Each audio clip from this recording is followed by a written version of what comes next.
Good evening. Today our live will be with Dr. Jean-Luc Brousseau. Jean-Luc will present the live visible and X-ray light scattering methods. And I will present a short resume about Jean-Luc. Jean-Luc Brousseau is a PhD scientist who transitioned to commercial roles. He had position in instrument development, product manager, marketing, and sales. Jean-Luc received a bachelor degrees in physics from l'Université du Québec à Trois-Rivières, c'est ça? C'est ça. Uh, in Canada in the 90s, and also the master degrees in the 90s. His PhD was done at the University of Miami in biophysics, working on macromolecules from 94 to 99. He then joined to the physics department at Tulane University for a postdoc on polymer physics using chromatography and light scattering, developing instrumentation. This love of instrumentation directed him to scientific instrument manufacturers. Jean-Luc joined Anton Paar in the early 2090s. 2019 as a sales director from the X-ray products. Previously at Sachs Lab, Brookhaven, Malvern, he was responsible for sales and marketing of their X-ray and light scattering products. Thank you very much, Jean-Luc, for this opportunity to hear you here in Brazil using these new technologies to approach and to interact. So we want to give you like 1 hour to present your seminar, and after, if you have time, we can just share with you some doubts and some questions from the audience. So now I give you the possibility to present your seminar with us. Thank you very much. Thank you, Rilton. And just for people attending, Rilton was also at Tulane University Yes. in the early 2000s. So that's 20 years ago that we were together at Tulane University. It's true. It's true. So let me share my screen. So share screen and this one here. And with a bit of luck, this should work. And let me know that you get everything. And I want to present to you. All is good? Okay. Is all the thing is perfect. I can Okay. see the slides. Perfect. So today I wanted to talk to you about scattering, the different scattering methods. There's going to be in this presentation 3 different scattering methods. The first one will be static light scattering. The second one will be dynamic light scattering. And the third one will be X-ray scattering, more focused toward SAX, small angle X-ray scattering. And I'll explain why in this presentation. At any time, should you have questions, please type the questions in the chat window. And if I speak too fast, also let me know so I can slow down. I understand English is my second language, but it's almost my first now that I've been in the United States for so long. Um, so without any more introduction, Pedro will be asking me the questions also once you type it in. So please don't worry, type the questions. Today, I'm going to talk to you about scattering. There's 2 types, main type of scattering. Inelastic scattering, this is when there's photons that are losing energy, like Raman scattering. I'm not going to talk about inelastic scattering today. I'm only going to talk about elastic scattering, where no energy is lost, like light scattering. The light scattering, the light is photons, right? Here are example of light scattering. The first one is fog here. When you're driving on the road and this is all white, it's due to multiple scattering. So light is scattered here, scattered there, scattered 2,000 times, and then back to your eyes. So that's why it's all white. This is multiple scattering. You can have also this kind of scattering here from light in the sky. Why do you see those light rays? It's because the light is scattered and comes back to your eyes. From the intensity of light scattered, you can get the amount of dust in the air, for example. You can get with the angular the size of these, and this is all the same phenomenon, but now we need instrumentation to be able to say, even for the color, to say what is happening. So what we have here to measure this scattering, the instrument will be a laser that we shine on particles, and then we look at the scattering intensity at an angle theta.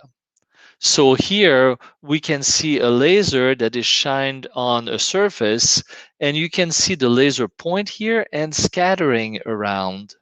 What it tells me here, because I've been doing scattering for a long time, there's a high intensity here and much less at higher angles.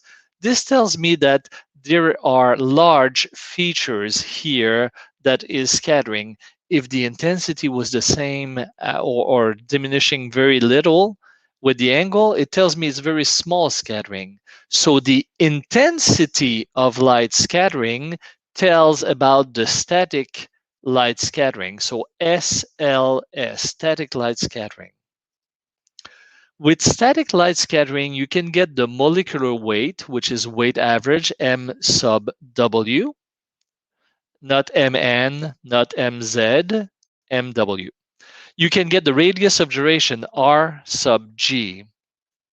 And you can get the virial effects, A2, for example, which is the first virial effect. If you think, what is virial effect? The first time, maybe you're not aware, you know the ideal gas, PV is equal nRT. That works very well until the pressure is too high. Now you have molecule-to-molecule interaction, or the volume is too small, or the temperature is too high, and there is deviation from linearity. So this is a virial effect, a second order effect here. And the same thing for gas, ideal gas, you will have for large macromolecules in solution. They could be protein, they could be polymers. You have interaction when you get to high concentration. So we will tell if the interaction is good or if it's bad. And sometimes you want a good interaction, sometimes you want a bad interaction. So let's stick with this. How does static light scattering works? Well, you have light that is scattered when light change refractive index. For example, for protein in solution, you have the refractive index of water, which is 1.333, and the protein can have maybe a refractive index of 1.45. So when your laser light pass from one refractive index to the next, it will splash, it will create scattering. So what you're seeing here in movies, those lasers that you're seeing all over, the only way to see it is if they change refractive index. So you need a lot of dust to see this. If there was a clean room, you will never see it like this. The intensity of light scattered is proportional to dN over dC, which is the equivalent of delta n, the change of refractive index, per concentration, delta C. So this is a product that we need to take good care of. And again, the way it goes, you have your laser light, and when it gets to the interface, water-protein interface, there will be scattered light. And when it gets out, there's going to be scattered light. Now, obviously, your protein is much, much, much smaller than the detector, and the angle at which we're looking at is the angle theta. So this is how it works, and the scattering is from interface. If you have just water, there's almost no scattering in your solution. One thing that I want to bring is the scattering vector Q. Okay, that is the sine of the angle plus a factor 4 pi and refractive index. In this case, it's the refractive index of water, 1.33. But if it's in air for X-ray, for example, the n is 1 and disappears over the wavelength. So this is the scattering vector Q is proportional or is a function of the angle. So the scattering intensity, what are the parameters that will affect the scattering intensity? The first parameter is the concentration. You double the protein concentration, the scattering intensity doubles. Or you double the polymer concentration, scattering intensity doubles. The angle. At 0 degrees, there's always a maximum of scattering intensity. At higher angle, there can be destructive interference that decrease the amount of light scattered. The molecular weight also is scattering is proportional to the molecular weight. So if you have a 1 kilodalton or a 2 kilodalton, the 2 kilodalton will scatter twice as much, or 1 kilograms per mole is the same, and 2 kilograms per mole, this 2 will scatter twice as much. So let's look at the equations now that we've built up on how much scattering we have. The first one is a constant, k. It's similar to what we've seen for the scattering vector, 4 pi square n square. dndc, the change of refractive index, and Avogadro number, and the wavelength to the 4th power. So it means that you have much more scattering if you have blue light than you have red light. That's why the sky is blue. C, the concentration in milligrams per milliliters or grams per cubic centimeters. We need to know the concentration. Usually, if you're preparing a protein concentration, you can measure the protein concentration by looking at the absorption, or you can know the concentration because you've put 1 milligram of polymer in 1 milliliter, for example. So, and the last parameter is delta I, the scattering intensity that we measure. So it's the difference between the scattering intensity of the solution minus the scattering intensity of the solvent. So if you have your protein in water minus the water, this is your delta I. And this gives the equation Kc over delta R, which is a function of angle and concentration. We're not going to talk about it right now, is 1 over the weight average molecular weight. So you can see that the scattering intensity here is proportional to the molecular weight. And again, I haven't talked about the angle or the concentration. So we can see that this equation is valid when theta, the scattering angle, is 0, and the concentration is 0. Really, this is the real way to put it. Now let's look at the intensity versus concentration. And we're going to be talking about crowding effect, the virial interaction. If you have the scattering intensity, delta R, versus concentration, the scattering intensity increase when you double the concentration, double, but in this case, when we have a negative virial coefficient, the scattering intensity will stop increasing at high concentration or will not continue linearly. These are repulsive effects. So it means that the protein prefers to be in the solvent. I'll come back to this. The second option is a positive virial coefficient, where at high concentration, you increase the scattering. So the proteins are attracting each other. So when you have high concentration, the protein starts to touch each other and travel together for a fraction of a second. So the protein looks like they are bigger than just the protein on its own. When you have a positive virial coefficient, you cannot put too many proteins in concentration because they like to touch each other. When you have here the protein that prefers the solvent, you will run out of solvent molecule to solvate your protein, and your protein is all happy with the solvent. So if you inject an IV intravenous solution with negative virial coefficient, there's chances that your protein will not be used because it prefers to be concentrated. solvated with your solvent. So there's theta conditions also where it's an equilibrium between the two, and you have pretty much a nice linear behavior. So depending on what you're doing, formulation, or if you're doing protein monoclonal antibodies, for example, at very high concentration, you need to know the virial interaction, the virial effect, in this case, to adjust the formulation. Static light scattering is an excellent way to do that. Intensity versus angle.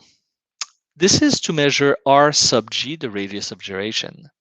Think about constructive and destructive interference, the two pinhole model, you know that, and you only have constructive interference and destructive, constructive, and so on. Well, when you measure a protein that is so small, you only have at 0 degrees constructive interference, and you will have destructive interference only if the proteins or your polymer is large enough. In this case here, we're using a lot for light scattering, wavelength of 632 nanometer or around this. This is a red laser. And the destructive interference will only happen when the wavelength is about 1/20th of the wavelength of the laser in water at 1.5. So this is about 12 nanometer.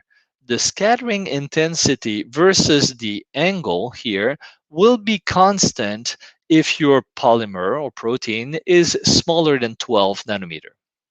This is called Rayleigh isotropic scatter, or Rayleigh scatter. It means it scatters the same at any angle. And the size is too small to be measured. You can still measure the molecular weight, the virial coefficient, but not the size. There's another option when the size is between 12 and 80 nanometer, then you start to have an angular dependence on the scattering intensity because you have increasing interference. And this slope here is used to calculate Rg, the radius of gyration. When your material is more than 80 nanometer in size, you're not looking at a linear equation now, you're looking at a second order or even more higher order. And the slope at the beginning, it's not quite at the beginning, it should be at the beginning here, this is not drawn perfectly, will give the radius of gyration up to about 200 nanometer. After that, it's very difficult to get the radius of gyration. So again, remember this equation, Kc over delta R. Now, theta and concentration, I just talked about those two parameters, are not 0 anymore. The full equation is 1 over m sub w, p of theta here, plus the virial expansion 2a2c. Obviously, if the concentration is 0 here, this falls out. So we have 1 over mw p of theta. And p of theta is equal 1 plus rg squared q squared over 3. So the slope before, in the slide before, is rg squared q squared over 3. This is how you find the radius of gyration. And if the rg or the slope is 0 here, rg is 0, then you have p of theta is equal 1. So at 0 angle, q here, you have 1 over mw, sorry, q, the scattering vector is 0. And then you have 1 over mw. This turns back to the equation I've shown before. So this is how static light scattering gets the molecular weight, radius of gyration, and the second virial coefficient. Now, of course, you cannot measure at 0 angle because the laser is there. And you cannot measure at 0 concentration. There would not be any protein in solution. So what you do is you do a first concentration and you do measurements at least 3 angle. You do a second concentration, you do the same 3 angle. You do a third concentration, the same 3 angle. And then you extrapolate what if there was a concentration of 0, and that gives you those 3 points. Now you do the same thing with the angle. You extrapolate to 0 angle. This double extrapolation is called a Zim plot. Bruno Zim developed the technique, the methodology to do this. And this is when you plot, obviously, Kc over delta R, and this is the square of the angle. So the double extrapolation gives you 1 over mw here. We've seen that in the equation. And the slope here for a concentration of 0 gives you the scattering, the R sub g. And this slope here gives you the second virial coefficient. So from one Zim plot, you obtain MW, RG, and A2. Here are some real-life examples that I measured a long time ago. This is not very good in quality, I'm sorry, but you can see here that the slope, there's a little slope. It says Rg is 32. The molecular weight is 159 kilodalton or grams per mole.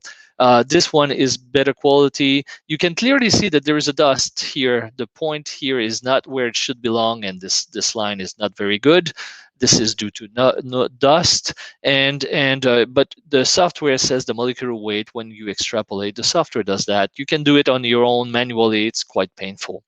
And the molecular weight is 177 kilodalton, and the radius of gyration here is 14.8. Remember, the smallest that we can go is 12, and you can see there is a very slight angular dependence here. So this is for the static light scattering, how it works, multiple measurements, concentration, multiple angles. Now let's switch to the second topic, which is dynamic light scattering, DLS. This is what you're going to see much more often. Pedro, we're good, no questions, so I guess we can move into dynamic light scattering. We're measuring constructive and destructive interference again, but not from inside one particle or one protein. We're measuring on a lot of proteins. As you know, the Brownian motion, the small particles are going to move real fast, and the large one are going to move slower. So what we have is the same system that can do static, and sometimes it can do dynamic light scattering. So what you have is the laser, you have your material in solution and a detector, but now we need to have, instead of a detector that can be slow, we need to have a very fast detector. And what we're looking is, as opposed to the average scattered light intensity, we're looking at the fluctuation of scattering intensity with time. This fluctuation, again, imagine that you have two proteins that are moving. Well, they're going to create constructive and destructive interference, and this will create this kind of pattern. Again, small particle will be fast, large will be slow. And what we'll do is an autocorrelation function. I'm going to spare you the detail, but you correlate this on its own. And with the delay time, you shift the function on its own and just measure, multiply it by its own. It's going to go from a high value all the way down. And the fastest it moves, the quickest it will go down to 0, or it can be from 2 to 1 or 1 to 0. It doesn't matter, depending on what you're looking at. This is G2. If it's G1, it's 1 to 0. G1 is G2 minus 1. Okay. And if you have large particle, you will have a lot of plateau, and then it will go down at a later time. Okay, this is 1 millisecond, while this is much smaller than 1 millisecond.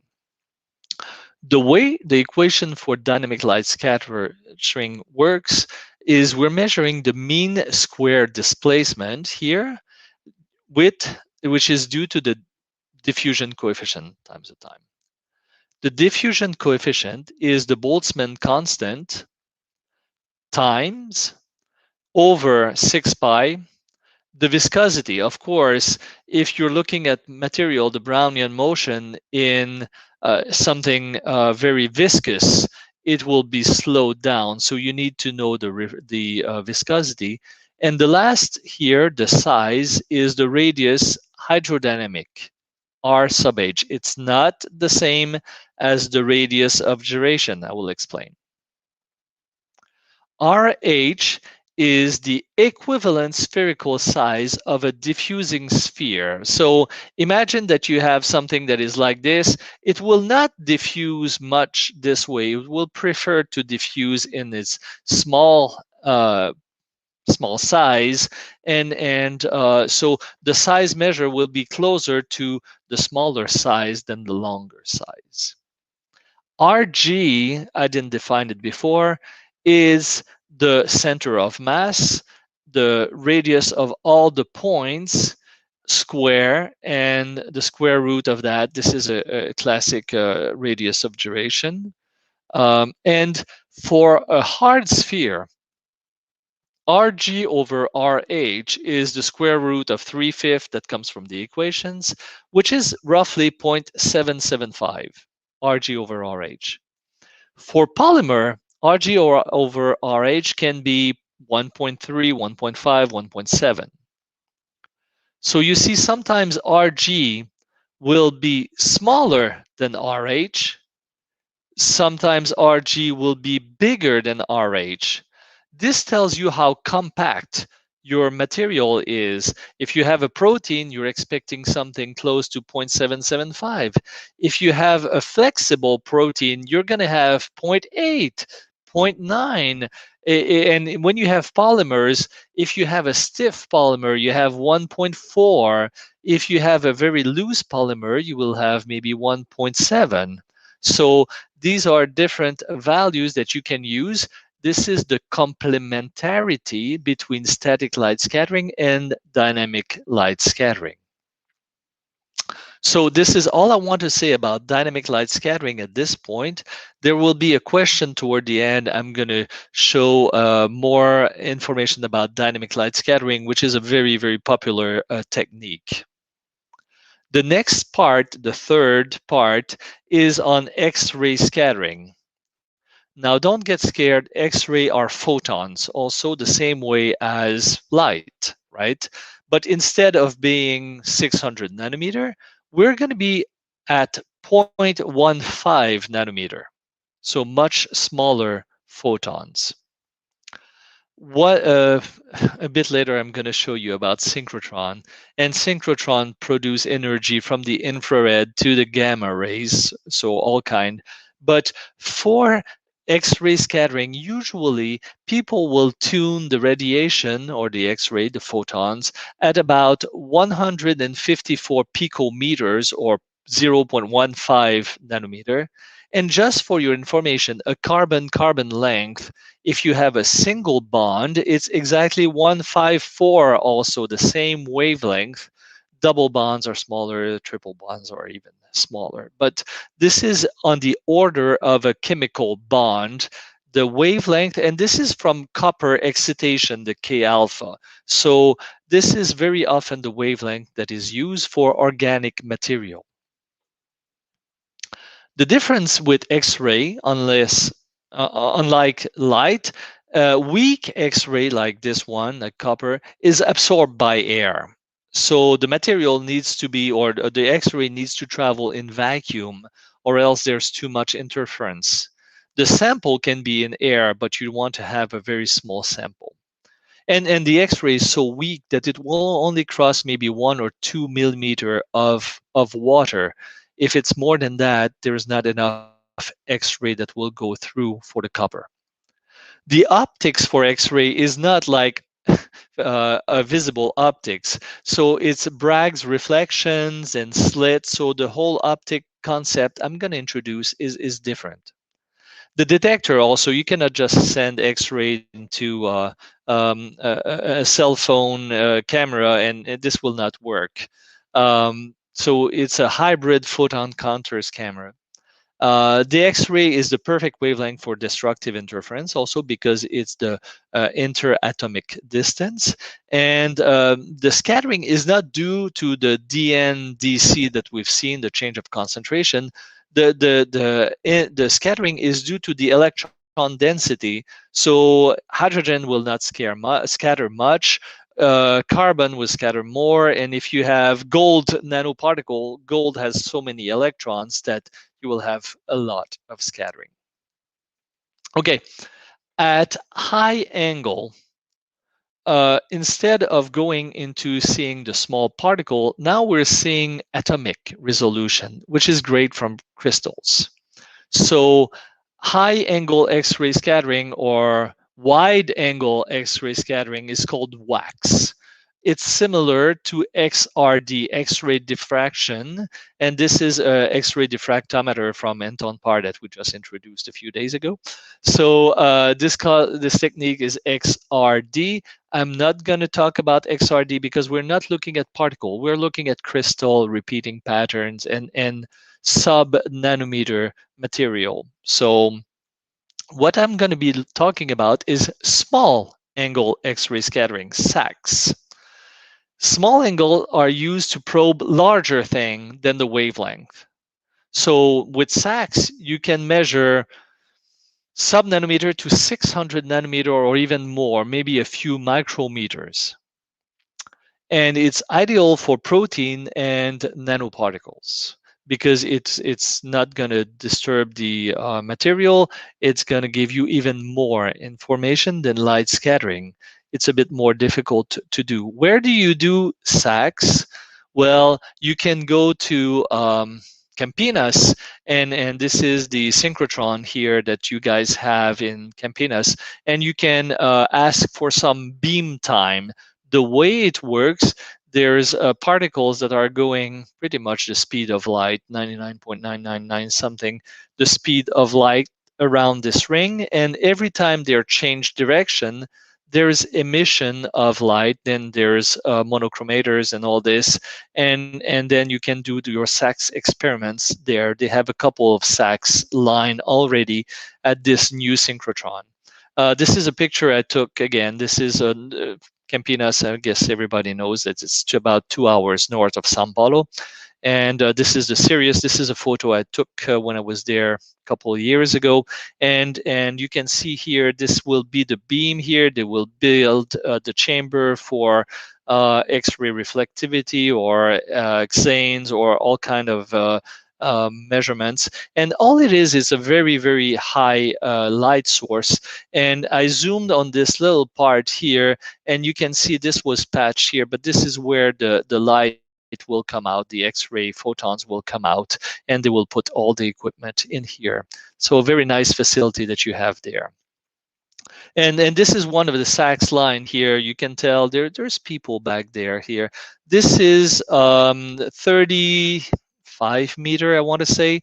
So a very, very long tube, and at the end of the tube, this is seeing they had it open, they were working on it, and you have a detector. So on this side here, you will have your sample. Before I didn't show the sample chamber, and 35 meter later, you will have your detector. So you can imagine the kind of small angle that is.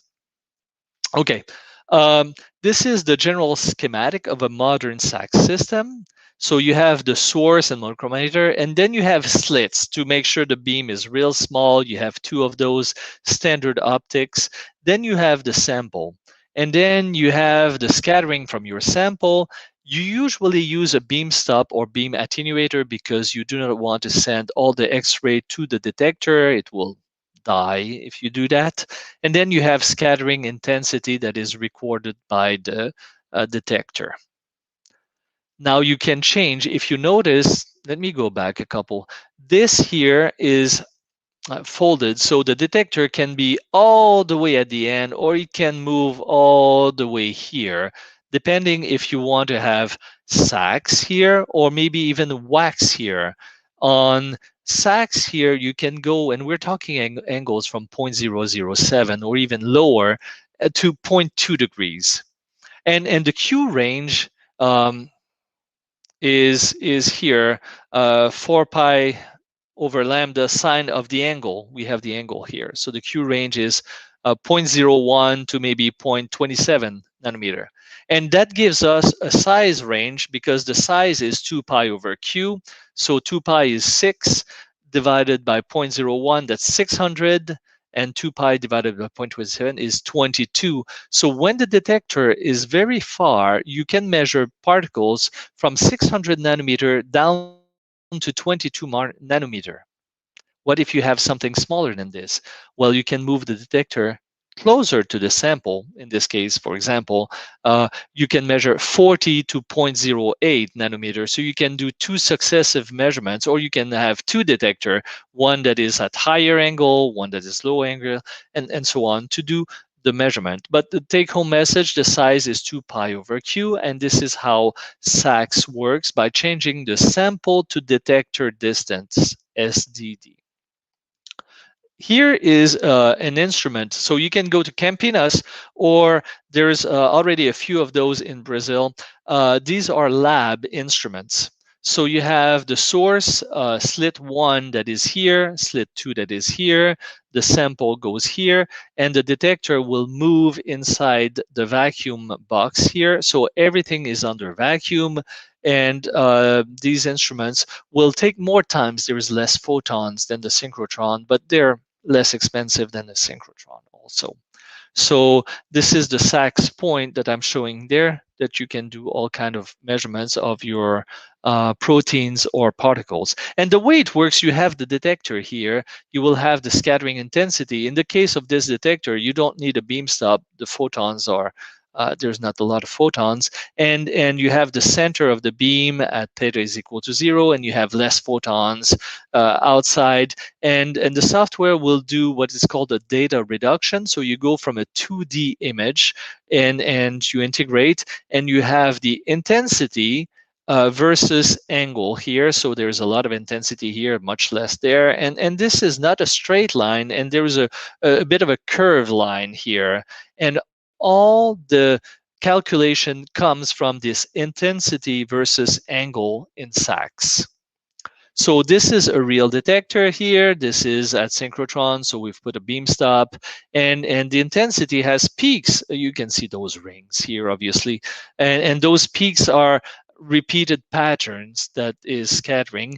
And this is an isotropic scattering. It measures the same intensity at any angle. So you just integrate radially and get this. From this is the scattering vector Q, or it can be theta, the angle, that's the same thing, and scattering intensity. From this is a real world, and you get the first peak, which is at 1 inverse nanometer. So 2 pi, which is 6 divided by 1 is 6 nanometer, and this is a harmonic, obviously the 6 from the 3. So we know that the spacing is 3 nanometer. This was a dry polymer here structure. What can you measure with SACS?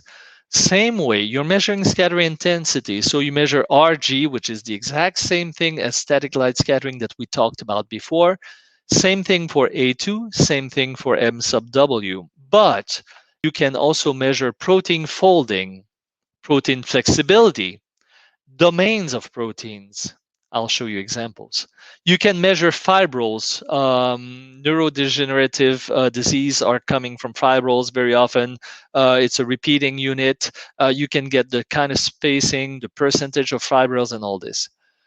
Shape, no example in fibrils, sorry. Shape, you can measure if your protein is sphere-like, rod-like material, your protein, your DNA, how extended it is, RNA or whatever, or even particle. You can measure the core shell thickness if it's just a liposome.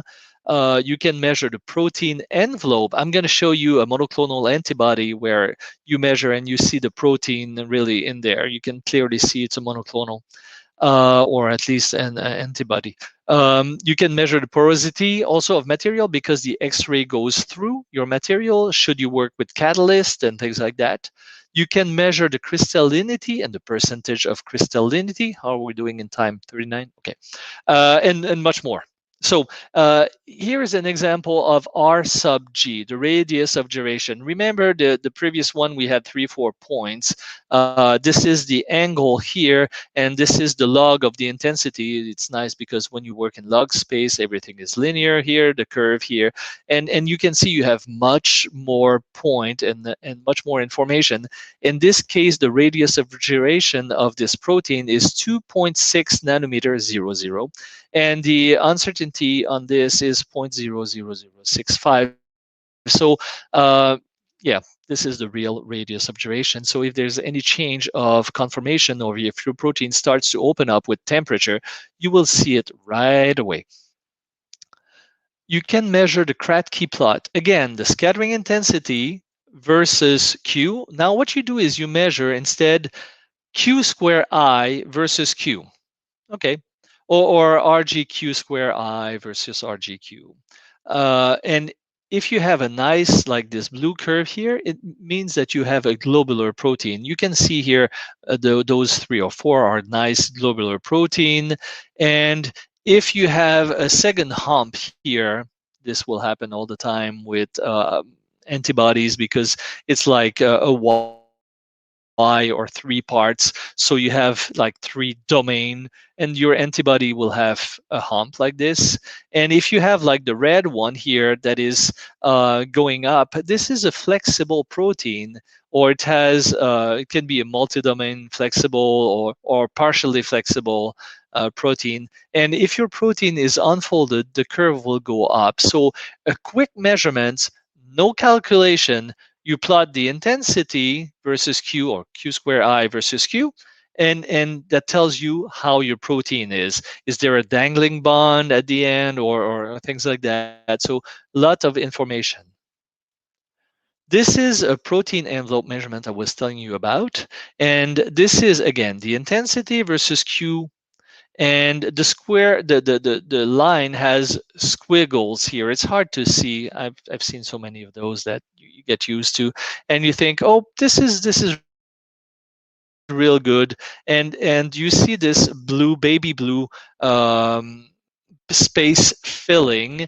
This is clearly an antibody. You have the classic Y, and this is a monoclonal antibody from the protein database, the 1IgY, that was superposed there. And clearly, well, there's little errors there, but you can see that this is your protein that you're seeing. And when you rotate this, you can see that it's a flat. So it's really the classic Y of an antibody. And this is all measured by SACS. So in this one measurement, you can do the effect of stress. This is a humanized monoclonal antibody, immunoglobulin, and you have, this is the intensity, P of R. This is not the intensity, sorry. This is the PDDF, but okay, it's calculated from the intensity. And you have clearly the 2 humps here, and the radius here, and the 3 different antibody. And then you work at lower pH. You can see that the IgG1 goes from 16 to maybe 17, 18. It grows a little, but IgG2 and 4 changes conformation a lot. This again came from the pair distance distribution function. This is a calculation here. And this is one of the 2 ways to get the shape of your material. Let's say you have a polymer. Is it a stiff polymer? Is it more like a rod, or even a protein? This case here, the PDDF, I can see a peak around maybe 22 here. And the last point here is at 95. These are angstrom. Some people use angstrom, but 95 angstrom is 9.5 nanometer. And this is a classic rod when it goes down linearly. Here are the 3 classic PDDF. If you have a Gaussian shape, that is a globular particle. If you have a cylindrical, you will get the measurement of the diameter and the length. So like we saw in the previous one, there was a linear going down to 9.5 nanometer, and the diameter was 22. Let's go back. and this is the classic one. So maybe more like 28 or so angstrom and 95 maximum here. And if it's a lamellar particle, you're going to get the diameter also here, and the thickness might be found in some case. I've seen some where it works, where it doesn't work. And the PDDF is nice also. Imagine that you have a protein that forms a dimer at certain conditions, certain pH. You want to know, does it form a dimer next to each other or end to end? The PDDF will be totally different. If it's next to each other, it will form like this antibody that we've seen. If it's end to end, it will form a much different curve here. So there's a lot of information that you can get from this. This is lipid nanoparticle, NNP, clear structure. What they do with lipid nanoparticles, the Pfizer and Moderna of this world are using lipid nanoparticle to put the messenger RNA for the COVID vaccine, for example. So the black curve here is your LNP and when lipid nanoparticles, and the red is when the RNA is included. There's the hump of 6 nanometer, and you can tell how many there are or how they're behaving, and all these companies like Moderna and Pfizer that are working on those lipid nanoparticles and mRNA have published SACS data. The last thing I want to show you, this is reflection. All this was transmission, but there is GSACS also, which stands for grazing incident. Grazing means very low incidence. So what you do is you send your X-ray beam at an angle of, let's say, 0.2 degrees, and you look at the scattering pattern here on the detector. This is a newer detector that has 1 million pixel, 500,000, and the detector has no detection between. That's how it is. And this is isotropic scattering, and you can see there's crystalline structure here because of these high intensity scattering. But the one condition I wanted to show you is lipidic cubic phase film. This is lipid on the surface in dry conditions.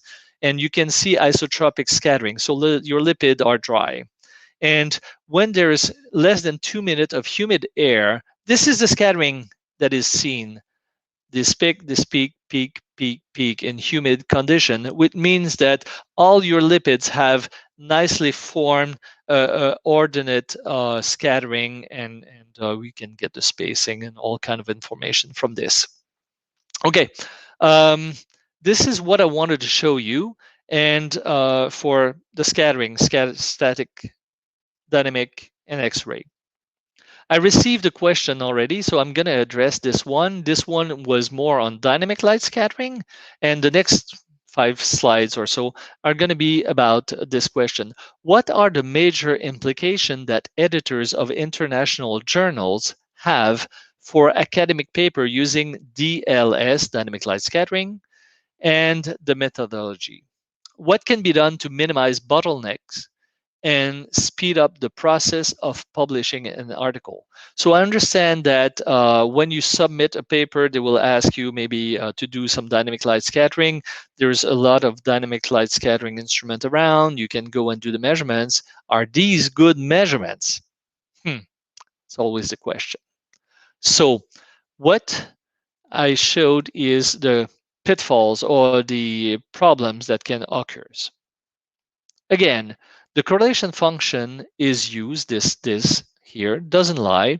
It's used for size distribution, but you have to tell how you get your size distribution. Did you use cumulants, non-negative least square fit, NNLS? Or did you use the Contin algorithm by Stephen Provencher? So there's different methods of getting your size and your size distribution. You should describe how the size was measured. It's not a magic thing.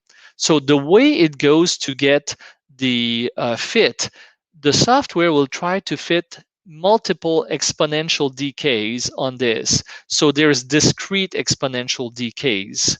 And it will see, well, this one and this one and this one, well, not all have the same intensity to recreate. So let's change this. This one less intensity, this one high intensity, this one less intensity, or something like that. So this will be used to create a distribution. So these are the discrete exponential used to create the distribution. Now there's different ways about it, how to create this. So that's why you need to say this was a non-negative least square fit or a contin algorithm that is weighted, has different size bins and all this. What happened when your sample is too polydispersed? It's always good to give the polydispersity index, PDI. It's an index, it goes from 0 to 1.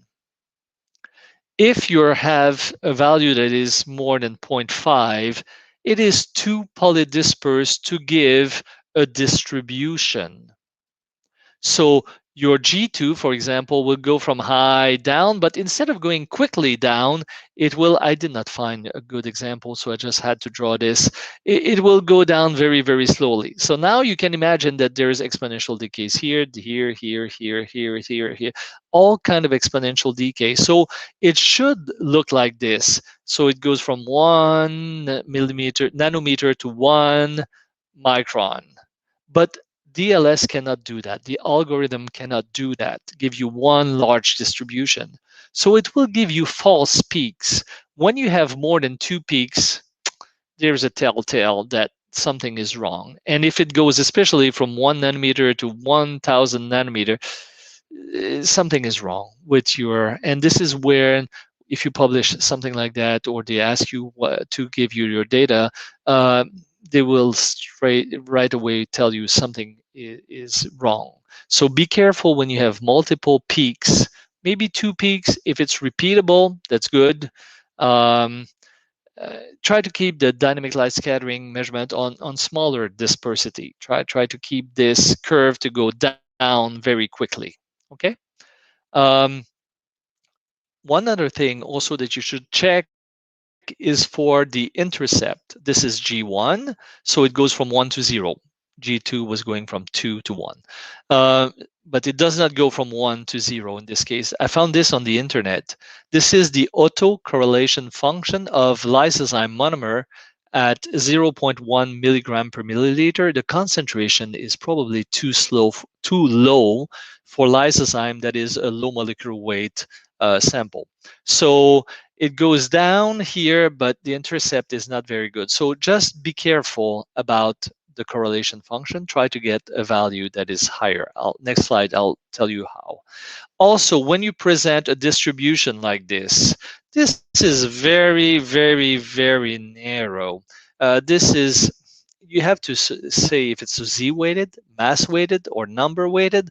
Most likely this is number-weighted. Be careful about number-weighted measurements because the instrument by DLS has a weight on Z and you're doing double transformation. So the number-weighted, be careful on this. Another key point to look for dynamic light scattering measurements are the drift. Let's say you do 3 successive measurements. If the size is going bigger and bigger and bigger, maybe you have aggregation occurring. So the size gets bigger. Or if the size gets smaller and smaller and smaller, maybe you have sedimentation. So you have large particle, medium particle. The large one are falling out. So all you're measuring now is the smaller. So it looks like it came and gets smaller. This will happen if your particles are bigger than 1 micron, 1 micrometers. Usually the gravity is strong enough at this size and the Brownian motion is not strong enough to keep your particle suspended. What if you have drift? If you do 3 measurements, maybe the temperature is not stable yet. So take your time. Again, you're measuring Brownian motion. If you put something that is at 25 Celsius and want to measure at 20 Celsius, it will take time until it gets there.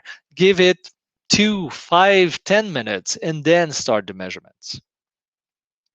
You can have excessive noise on the correlation function also. This is often the case when you don't have enough particles in solution, or they're too small, or you measure not long enough. So get enough measurements with enough particles that are big enough to give you good statistics. So smaller material, put more; larger material, put less. Be careful of also multiple scattering. One of the first thing I talk about is multiple scattering. If this happen, you will have an intercept that is small, less than 1, and dilute your solution. Dilute by a factor of 2. Do you get the same size? So these are all kind of things that you can show the referees that you have done valid dynamic light scattering. If the intercept is greater than 1 in G1, or if it's noisy or above, maybe you have too large particles in there, a few large particles. So maybe you should filter or let them sediment or do some centrifuge before doing the measurement. So these are the key points that you should check with a dynamic light scattering measurement. With this, I want to thank you. How am I doing in time? 5 minutes to go. I want to thank you for your attention. Should you have any question, you can reach me at Jean-Luc Brousseau at antonpar.com that you see on your screen. If you have any questions, you can type them in the chat window. I think Pedro, even if it's not in English, I think Pedro will translate that for me. And on this, I want to thank you for your attention. Thank you, Jean-Luc, for your presentation. Thank you very much. I had some questions. When you said something about the use of number to quantify the population of particles in using DLS, we have another problem using this kind of approach when we have mixture of particles with different refraction index. This is another problem. It is well known in literature about this problem. But I want you to tell us a little bit more about this what kind of approach to use using dynamic light scattering, mainly when we compare, for example, samples with the same refraction index, and what is the impact of the use of this number rating to calculate the polydispersity index or distribution of particles? A very good question. I did not address that. I should have. Imagine that you have a 1 nanometer particle and a 10 nanometer particle, just one of each. The 10 nanometer particle will scatter 1 million times more than the 1. So you have 10 to the 6 per decade. But this is not really true. The 1 nanometer will be that size, while the 10 nanometer will be that size. So in real life, if you would explode this 10 nanometer, you would have 1,000 1 nanometer particle. So now usually you have 1,000 small one for one big one. So it's not super bad. That's why you can go from, most of the time, from intensity to weight distribution, because in nature things tends to not be 1-to-1 for a decade. So, but when you go for number measurement, if you have in Z weighted the 20 nanometer protein that you want to see, and you have a peak at 3 or 4 micron because there was a bit of dust, yes, in this case, this is a valid way to use number weighted or mass weighted. Yes. Okay. Thank you very much. I think we have some questions from the audience. Jean-Luc, could you explain a little bit more about the Kratty plot? The Kratty plot, this is just a way to see the folding of your protein, and it comes from the intensity versus angle. So this curve, and what's nice is if you have a protein with a dangling part or any flexibility, sometimes you have hinged proteins, you will be seeing just the signature curve from the Kratty plot. There's two Kratty plots. Also, you have to be careful. I presented the standard Kratty plot, Q RGQ versus Q. RGQI? No, RGQ. Anyway, and the other one that is weighted. Oh yeah, Q square I versus Q, and the other one was weighted RGQ, but you need to know the RG, which sometimes you do not have. So that's the reason I presented those two differently. But it's just a mathematical calculation to have a qualitative. This is not quantitative. This is a qualitative assessment of your protein, if they're well folded or they're multi-domain, if they're flexible or simply unfolded. So you can do different measurement at different temperature, for example, and you're going to see that this curve starts to go up, up, up, up, up as your protein starts to move and then open up. Thank you very much. Well, just one another question. Where we can find this kind of lab facilities using SACs that use SACs here in Brazil? Can you tell us where we can find this kind of facilities? There's a few places you can find them in Campinas, not only at the synchrotron, but also at Unicamp, for example. You can find them south of you guys in what's the next Porto, next city south? Help me, Rilton. Florianopolis? No, close. Porto Alegre? No. Porto Alegre, yes. And then Okay, I think this is Porto Alegre. I'm sorry, my geography of Brazil is kind of sketchy. I don't think there is anyone in Rio who has this instrumentation. There is USP also that has that. Unesp also. I'm not sure. Unesp, I believe so. Yes. Yeah. Yes. Yes. Okay. Just so people that is just hearing us, they just can manage where they can find this equipment and where they can use this facility. And as you know, you can write proposal to use the time at Sirius in Campinas. Yeah, exactly. Well, we don't have. I have another question here. Thank you. Another curiosity. With the wide angle X-ray, we can go up to 150 degrees and are restricted to approximately 70 degrees with X-ray. Now, with wide angle X-ray scattering, you can go to 150.